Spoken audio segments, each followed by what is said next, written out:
Bazar Ramadan TTDI, di mana saya nak tengoklah apa yang saya boleh buat dengan duit yang bernilai RM20 ni. Okey, jom saya nak tengok apa yang saya boleh beli dengan RM20.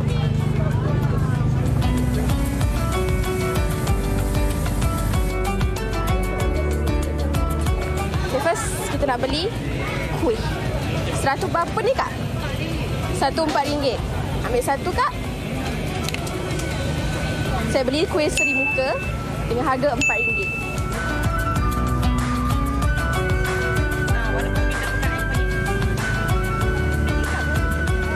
Sekarang saya nak beli air favourite saya. Air ais sedapnya. Air sedap. Satu ya Kak. Berapa ringgit? RM4. Okey, RM4. So kita ada balance lagi RM11. Okay, saya beli. So RM12 lagi. Let's go. Kita nak cari nasi pula untuk lengkapkan juadah kita pada hari ini. Let's go.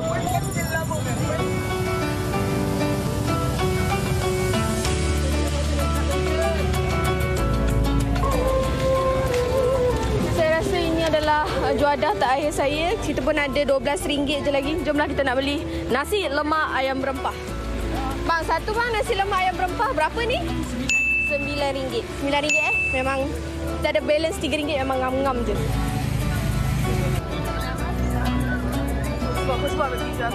Okay, saya pun dah penat dah menyelam di Bazar Ramadan ni. Inilah hasil RM20 yang saya dapat. Saya dapat teh ais, nasi kukus ayam berempah dan juga satu kuih seri muka dengan harga RM17. So ada baki lagi RM3. Saya rasa untuk yang bujang dan yang untuk makan sendiri okeylah RM20 nak belanjakan dekat Bazar Ramadan. Tapi kalau untuk yang berkeluarga, saya rasa mungkin lebih baik kita masak sendiri ataupun ada alternatif sendirilah untuk menjimatkan lagi.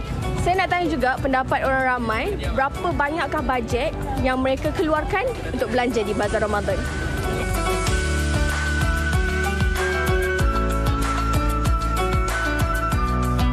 Sebagai pembeli yang berhemah, nak jimat duit, especially for student, memang kita akan sentiasa manage lah duit. Tengok kalau benda tu more dan misalnya beli kuih takkan lebih daripada RM5 macam tu, okey lah. Kalau lebih, maksudnya macam nasi ayam selalunya pun atas RM8 pun macam tak berbaloi.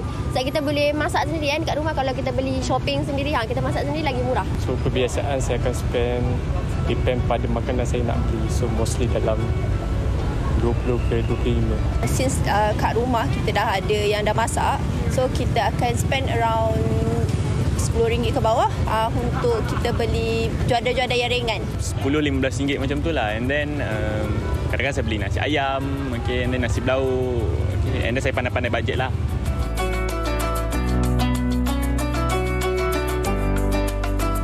Bazar Ramadan mahal maybe sebab tapak dia mahal kot.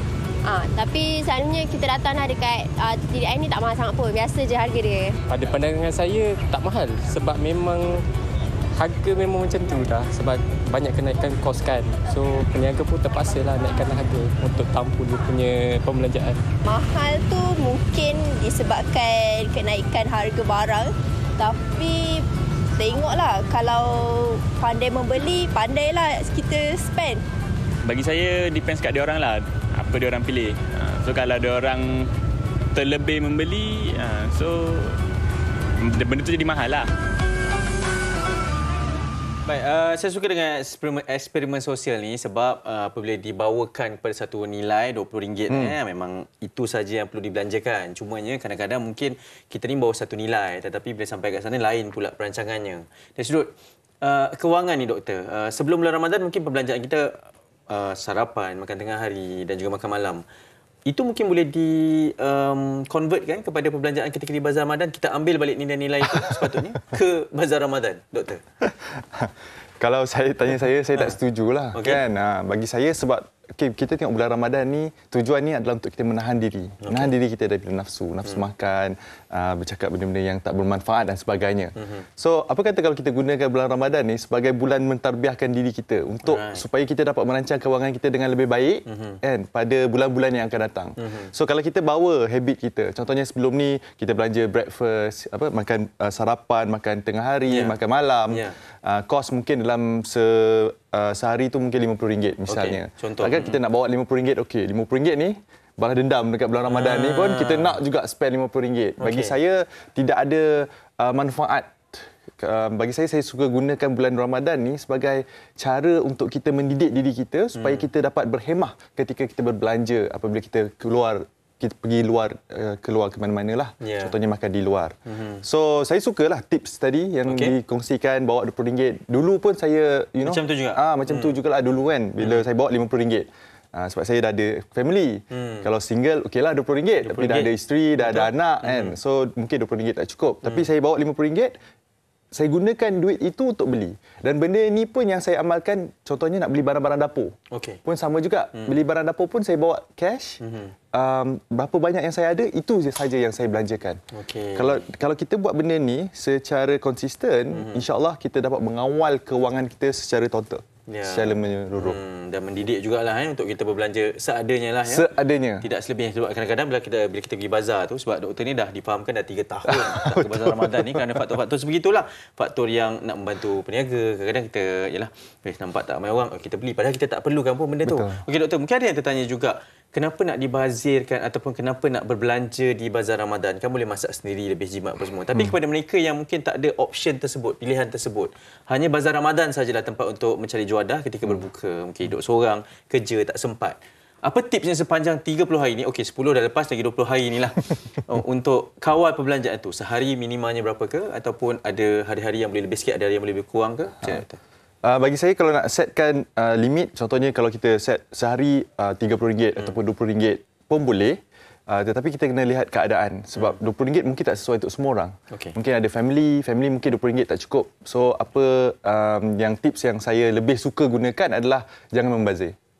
Kan, bila kita beli sesuatu makanan itu, contohnya Ramadan pertama kita beli dan ada pembaziran yang kita tak habis, misalnya kena buang dan sebagainya. So kita tengok, mungkin satu family tu mungkin satu plastik air cukup kan, untuk 3 orang minum. Makanan pula mungkin 2 juadah saja, 3 juadah saja. Jangan lebih-lebih. Kadang-kadang saya nampak ni juadah ni macam-macam sebab kita nak try semua benda. Kan? Kalau boleh setiap kedai tu, setiap gerai tu kita menyumbang. Niat nak menyumbang lah. Betul. Tetapi masalahnya pembaziran terlalu banyak. Saya cukup-cukup tak suka lah bila ada pembaziran. Kalau kita habiskan tak apa. Kalau kita sedekah kepada jiran-jiran kita tak apa. Tetapi kalau ada pembaziran yang kita tak makan, esoknya dah habis, esok beli benda yang baru. Benda yang pembaziran ni bagi saya dia kontradik daripada apa yang kita diajar di dalam bulan Ramadan ini.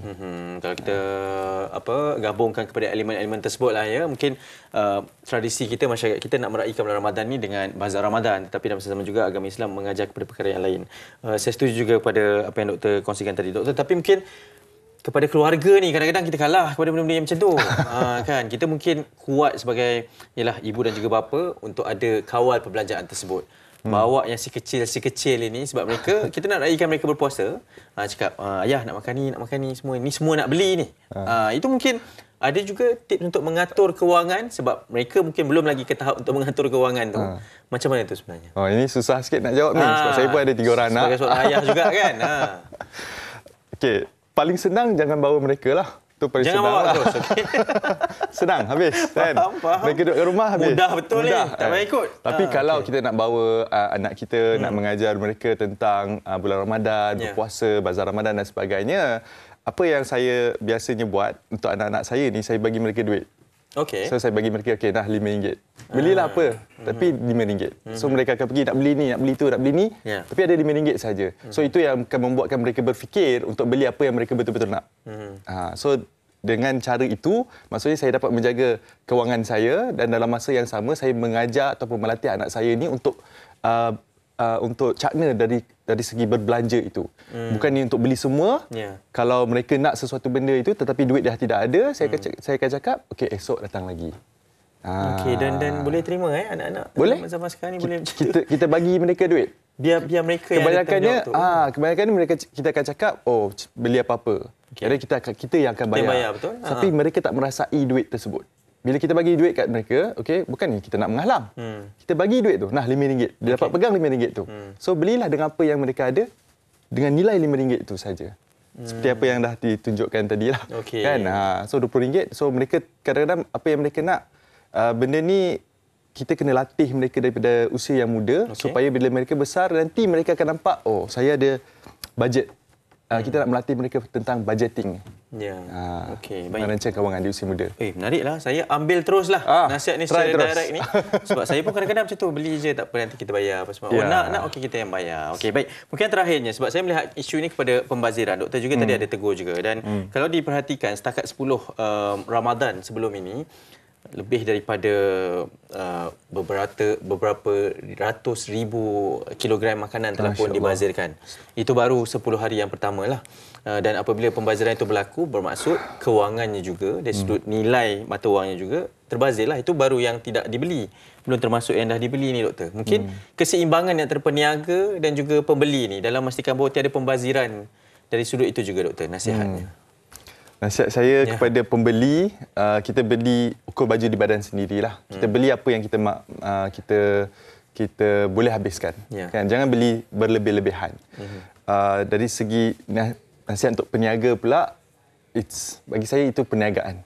Perniagaan ni kita tak tahu kan macam mana kita kena pandai buat bajet kita sendiri dari segi berapa rasanya dalam sehari ni berapa yang kita boleh jual.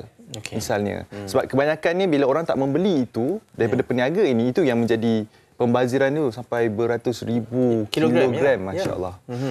Kalau saya nak kalau kita ingat saudara-saudara kita di Palestin misalnya, mereka ni nak makan, nak minum pun susah kan? Tapi di Malaysia ni beratus-ratus ribu kilogram habis membazir begitu saja.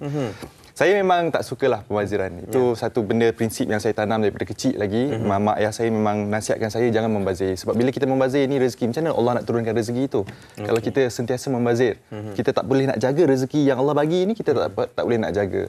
So untuk peniaga ni saya tak tahu macam mana nak menasihati mereka sebab itu bukan dalam industri saya. But saya sebagai seorang ahli perniagaan, apa yang kita boleh buat, kita kena buat projection. Maksudnya bukan sekadar kita nak hit 20,000, kita kena jual sekian-sekian, kita kena ada barang sekian-sekian. Tidak, tetapi kita kena lihat realitinya.